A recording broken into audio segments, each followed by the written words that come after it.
जय भीम साथियों, एक बार फिर आप सभी का हमारे YouTube चैनल एंसेस्टर वॉइस पर स्वागत है।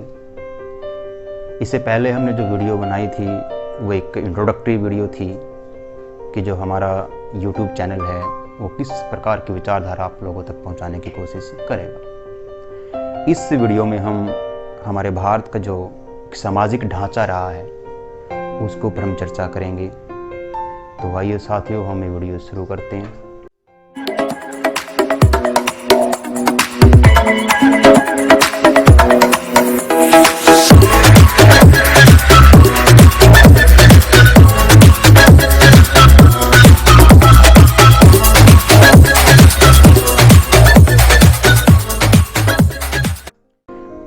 साथियों, जैसा कि हम जानते हैं कि भारत का जो सोशल स्ट्रक्चर है, जो सामाजिक ढांचा है, उसका एक लंबा चौड़ा इतिहास रहा है। बहुत ही विस्तृत भारत का एक सामाजिक स्ट्रक्चर है। उसको हम कम शब्दों में नहीं बांध सकते, लेकिन यहाँ हम सिर्फ उसका ओवरव्यू जानना चाहेंगे। उसको एक कम शब्दों में हम उसको बताना चाहेंगे आपको कि किस प्रकार का भारत का सोशल स्ट्रक्चर रहा है।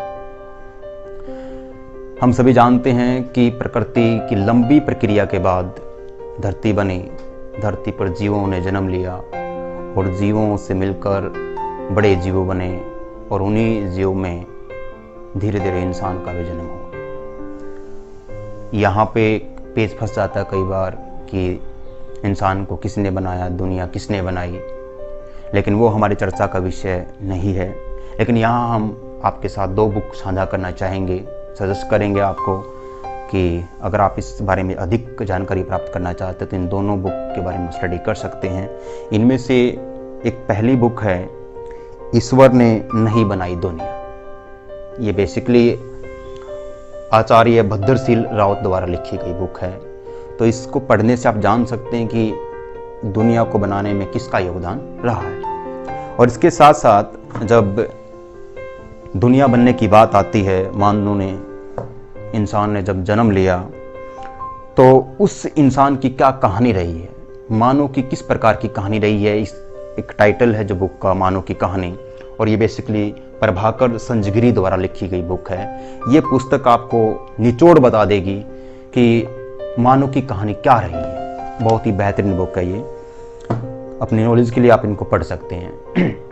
तो इसमें बेसिकली क्या है कि जब इंसान बना, मानव बना, जंगलों में उसने अपना बसेरा बनाया, जंगलों में उसने रहना शुरू किया, झुंड में रहा, समूह में रहा। उसके बाद धीरे धीरे समूह बड़ा होता गया, जंगलों से निकलकर नदियों के किनारे उसने अपना बसेरा बनाया और उसके बाद गांव बने, नगर बने, बड़े शहर बने और प्रांत बने, देश बने, पूरे वर्ल्ड बना इसके बाद। तो साथियों, ये जो दौर था जब इंसान जन्म ले रहा था, इंसान समूह के रूप में रह रहा था, तो वहाँ तक एक ऐसा दौर था, एक ऐसा समाज था भारत का या पूरे विश्व का, जब हम कहेंगे, कि जिसमें किसी प्रकार की जातियाँ नहीं थी, जिसमें किसी प्रकार का कोई धर्म नहीं था। एक ऐसा समाज था जहाँ सभी इंसान भाईचारे के साथ, बंधुता के साथ, प्यार न्याय के साथ रह रहे थे। किसी प्रकार का कोई भेदभाव नहीं था। लेकिन जब इंसान ने अपना विस्तृत रूप धारण किया और बड़े स्तर पर जब इंसान फैला, जब अलग अलग देश बने, तो अलग अलग देशों के बनने से जो सियासतें थी वो चीज़ पैदा हुई, जो सत्ताधारी चीज़ थी वो चीज़ पैदा हुई। और उसके बाद लगातार शोषण की जो दौर था वो बढ़ता चला गया। जब ये मानव की जो प्रक्रिया थी, इंसान जब बन रहे थे, भारत भी उसमें एक बना, तो इसमें बेसिकली क्या रहा कि अलग अलग देशों में अलग अलग प्रकार का शोषण होना शुरू हुआ। सियासतें अलग अलग देशों में अलग अलग प्रकार की थी। कहीं पे अमीरी गरीबी का शोषण था, कहीं पे रंग भेद की नीतियां थी, गोरे और काले के बीच में डिफरेंस था। लेकिन जो भारत में जिस प्रकार का एक स्ट्रक्चर तैयार हुआ वो बहुत ही भयंकर स्ट्रक्चर रहा, क्योंकि हम जानते कि वर्ल्ड की सबसे जो प्राचीन सभ्यता है वो बेसिकली हमारी सिंधु घाटी की सभ्यता है। जो हमारे मूल जो निवासी है भारत के, उनकी सभ्यता थी और वह बहुत ही शानदार सभ्यता थी। अलग अलग प्रजातियों के लोग रहा करते उसमें, लेकिन उसमें आपसी भाईचारा था उसमें आपसी बंधुता थी, न्याय पर आधारित वो एक सभ्यता थी। लेकिन जब वो सभ्यता खत्म हुई, भारत में जो आर्य लोग आए, जो भारत के बाहर मध्य एशिया से, माना जाता है कि मध्य एशिया से वो भारत में आए, तो वो जब मध्य एशिया से भारत में आए और यहाँ पे रहने वाले लोगों के साथ, जिसको अनार्य नाम दिया गया, अर्थात जो मूल निवासी थे यहाँ, उनके बीच युद्ध छिड़ा और आर्यों ने अनार्यों को पराजित किया और भारत की जो सत्ता थी उस पर वो काबिज हो गए। लंबे समय तक राजा बदलते रहे, सत्ता अलग अलग लोगों के हाथों में आती रही, शोषण का जो तौर तरीके थे वो बदलते रहे। लेकिन जब हम वैदिक काल में चले जाते हैं और उस वैदिक काल में सबसे जो पुराना जो वेद है, जो ऋग्वेद है, उसकी जब रचना हुई तो उसके बाद जो भारत का जो सोशल स्ट्रक्चर था, सामाजिक ढांचा था, वो बिल्कुल एक अलग प्रकार का था, वो बिल्कुल डिफरेंट था। और वो डिफरेंट किस प्रकार से था वो मैं आपको थोड़ा सा यहाँ डिस्कस करना चाहूँगा कि इसमें बेसिकली जो ऋग्वेद था उसमें अगर हम 10वें अध्याय में जाते हैं तो वहाँ जब हम पढ़ते हैं तो समाज को मुख्य रूप से 4 भागों में विभाजित किया गया और वो 4 जो भाग थे उसमें सबसे ऊपर का जो भाग था उसमें ब्राह्मणों को रखा गया, उसके बाद दूसरा जो था उसमें क्षत्रियों को रखा गया, तीसरा जो पायदान था उसमें वैश्यों को रखा गया और जो चौथा जो पायदान था, जो सबसे निम्न था, उसमें शूद्र को रखा गया। और यहाँ से शुरू होती है जो शोषण की एक प्रक्रिया थी, वो यहाँ से बेसिकली शुरू होती है कि किस प्रकार से शोषण पायदान के हिसाब से बढ़ता चला गया। एक ऐसा बहुमंजिला इमारत थी जो इसमें 4 भाग थे, जिसमें कोई ना ऊपर जा सकता था ना कोई नीचे जा सकता था, लेकिन जो शोषण था वो ऊपर से होता रहा था और जो सबसे नीचे का जो हिस्सा था, जो शूद्र थे, उनके ऊपर सबसे ज़्यादा शोषण इसमें हुआ करता था। यहाँ मैं सिर्फ सोशल स्ट्रक्चर के बारे में डिस्कस कर रहा हूँ, मैं यहाँ किसका कितना शोषण हुआ उसके बारे में हम बिल्कुल चर्चा नहीं कर रहा। लेकिन जो चौथी कैटेगरी थी, जो शूद्र नाम की थी, उस पर एक बुक मैं आपके साथ साझा करना चाहूँगा। ये हमारे भारतीय संविधान डॉक्टर B.R. अम्बेडकर के जो अलग अलग वॉल्यूम हैं, उन वॉल्यूम में से एक ये वॉल्यूम नंबर 13 है, बाबा साहब द्वारा लिखा संपूर्ण जो वाङ्मय है, उसमें जो 13 पार्ट है जिसका टाइटल है शूद्र कौन थे। बहुत विस्तृत इसमें चर्चा की गई है कि शूद्र कौन थे, किस प्रकार वो बने, किस प्रकार से उनका शोषण हुआ। अब यहाँ जो मैं जो चर्चा करूँगा आपके साथ कि हमने सोशल स्ट्रक्चर थोड़ा सा जान लिया कि भारत में किस प्रकार का सोशल स्ट्रक्चर रहा, और अगर इस सोशल स्ट्रक्चर में हमने देखा कि अलग अलग देशों में जो शोषण की प्रक्रिया थी वो अलग अलग प्रकार की थी। कहीं पे अमीरी गरीबी का भेद था, तो कहीं पे गोरे और कालों में भेद था, अलग अलग जो प्रजातियां थी उनमें भेद था। लेकिन भारत का जो भेद था वो एक वर्ण व्यवस्था पर आधारित था और उस वर्ण व्यवस्था में हमने बताया कि 4 भागों में समाज को डिवाइड किया गया। सबसे नीचे के पायदान में शूद्रों को रखा गया और सबसे ऊपर का जो पायदान था उसमें बेसिकली ब्राह्मणों को रखा गया। ये शोषण लगातार चलता रहा। और एक बात और मैं यहाँ आपको बताना चाहूँगा कि जाति के आधार पर शोषण सिर्फ और सिर्फ भारत में किया जाता है।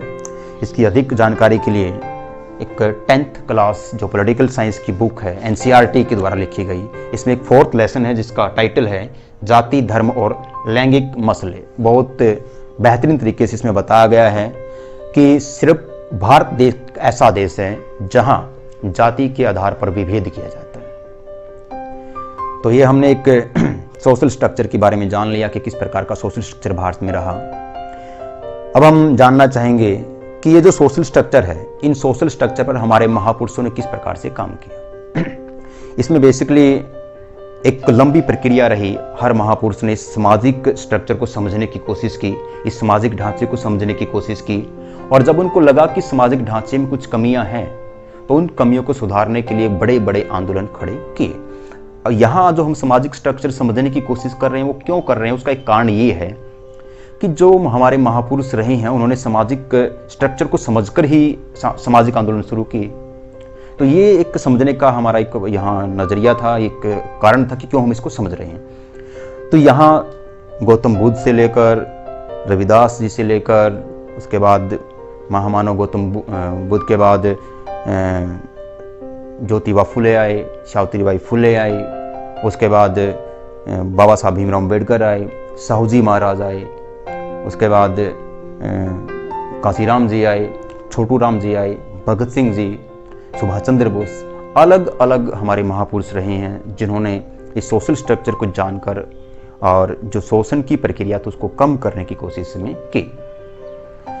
तो हम सभी जानते हैं कि 15 अगस्त 1947 को भारत आज़ाद हो जाता है। तो इस आज़ादी से पहले भी जो सामाजिक आंदोलन थे वो लगातार प्रगति पे थे, लगातार शोषण के खिलाफ लड़ाइयाँ लड़ी गई। लेकिन सबसे एक जो गंभीर जो क्वेश्चन हमारे सामने यहाँ खड़ा होता है वो ये है कि जब हमें स्वतंत्रता मिली उस टाइम पर हमारे पास, हमारे देश की सिर्फ हम बात करते हैं तो 1951 का जो सेंसस था उसके अकॉर्डिंग सिर्फ और सिर्फ 18% लोग पढ़े लिखे थे। तो हम मानते हैं कि जब पढ़ा लिखा वर्ग ज़्यादा होता है तो शायद वहाँ शोषण की जो दर है वो कम पाई जाती है। लेकिन उससे पहले जो लंबा एक पीरियड रहा, एक लंबी अवधि रही, उन सभी अवधि में ज्योतिबा फुले, सावित्रीबाई फुले, गौतम बुद्ध, रविदास जी, इन सभी ने एक लंबी लड़ाई लड़ी इस समाज को सुधारने के लिए, एक सामाजिक आंदोलन को बहुत तेज करने के लिए, जो बुराइयां थी उनको दूर करने के लिए सामाजिक आंदोलन चलाए। लेकिन जब 1947 में आज़ाद हुए और वहाँ हमने देखा कि 18% लोग पढ़े लिखे हैं, टेक्नोलॉजी हमारी इतनी एडवांस नहीं है, किसी प्रकार की इतनी तार्किकता का जो स्तर है, वैज्ञानिकता का जो स्तर है वो हमारे पास इतना नहीं है। लेकिन अब आप देख रहे हैं कि 2020 आ चुकी है। आज के टाइम पे दुनिया के पास, हमारे देश के पास बहुत एडवांस टेक्नोलॉजी है, बहुत ज़्यादा लोग पढ़े लिखे हैं और बहुत ज़्यादा पढ़े लिखे लोगों में मीन्स कि 74% जो लोग इंडिया के वो 2011 के सेंसस के अनुसार पढ़े लिखे माने जाते हैं। कहीं तो होना चाहिए था क्या कि जो कितनी लंबी जो एक प्रक्रिया रही सामाजिक आंदोलनों की और जो चीज़ें टूटनी चाहिए थी, जातीय व्यवस्था टूटनी चाहिए थी, जो रंग भेद पर विभेद होता, रंग के आधार पर जो हमारी जाति होती है वो कम होनी चाहिए थी, हमारी गरीबी की जो खाई है वो कम होनी चाहिए थी।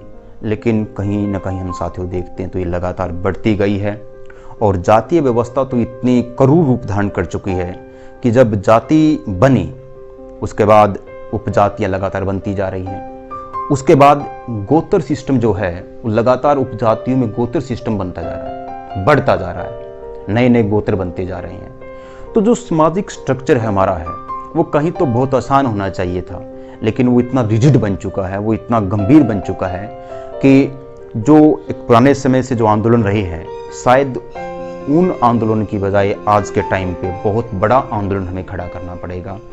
जो पढ़े लिखे लोग हैं, जो 18% से 74% तक आ चुके हैं, वो हमें दिखानी पड़ेगी कि वास्तव में हमने शिक्षा को ग्रहण किया है। और जो टेक्नोलॉजी हमारे पास है उस टेक्नोलॉजी के आधार पर हमें जो वैज्ञानिकता का स्तर है, जो तार्किकता का स्तर है वो हमें बढ़ाना पड़ेगा। और जो गैर बराबरी है, जो असमानता है, जातीय व्यवस्था है, तरह तरह की जो सामाजिक बुराइयां हैं उनको दूर करने में हमें जो हमारी शिक्षा है, जो टेक्नोलॉजी है उसको हमें यूज करना पड़ेगा। और हम इसको तभी दूर कर सकते हैं साथियों कि जब हम अच्छी तरह से इस स्ट्रक्चर को समझें और उस स्ट्रक्चर में क्या क्या बुराइयां हैं, उस स्ट्रक्चर में किस प्रकार की कमियां हैं उसको हम जानें और उसके ऊपर हम काम करें। क्योंकि जब तक हम उस पे काम नहीं करेंगे तब तक शायद हम इन चीज़ों से नहीं निकल पाएंगे। और जो इतनी बड़ी जो दीवारें हमने खड़ी कर ली है, चाहे वो धर्म की है, वो जाति की है, वो गोत्र की है या अमीरी गरीबी की दीवारें हैं, वो दीवारें तब तक हम साथियों नहीं तोड़ सकते। तो अच्छे से इस चीज़ को समझें और इसके ऊपर काम करें। बीइंग ए एजुकेटेड पर्सन और बीइंग ए सोशल एनिमल, हमने इसके ऊपर काम करना चाहिए। तो उम्मीद करता हूँ साथियों को ज़रूर पसंद आया होगा। आप इसको देखिए, हमारे चैनल को सब्सक्राइब कीजिए और अपने साथियों में इसको फैलाइए ताकि हमारे महापुरुषों की जो आवाज़ है वो समाज के कोने कोने तक पहुंच सके। धन्यवाद। थैंक यू साथी।